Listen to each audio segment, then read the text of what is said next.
ইচ্ছা পূরণের নামাজকেই সালাতুল হাজতের নামাজ বলা হয়। সবাই ফুল ভিডিওটা মনোযোগ সহকারে শুনুন। সালাতুল হাজতের নামাজ আপনার মনের ইচ্ছা পূরণ করবে।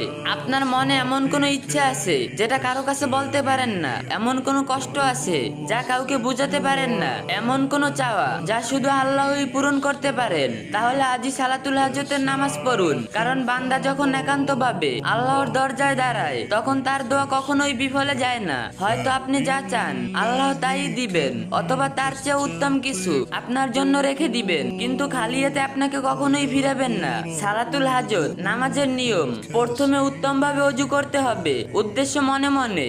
বৈধ কোনো প্রয়োজন পূরণের জন্য এই নামাজ পড়ার নিয়ত করতে হবে।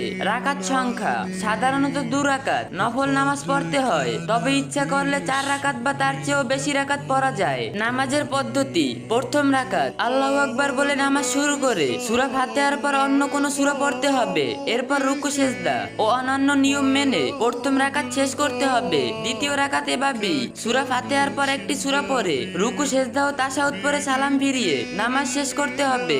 নামাজ শেষে আল্লাহর প্রশংসা করতে হবে এবং নবী সাল্লাল্লাহু আলাইহি সাল্লামের উপর দুরূদ পাঠ করতে হবে। তারপর নিজের প্রয়োজন পূরণের জন্য আল্লাহর কাছে দোয়া করুন।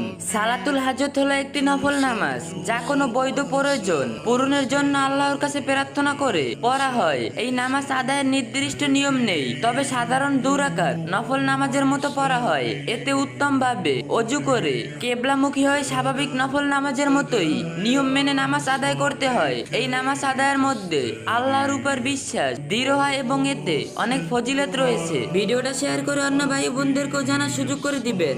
ইসলামের যে কোনো বিষয় সুন্দরভাবে জানতে বুঝতে এবং মহাজরুরি মাসালা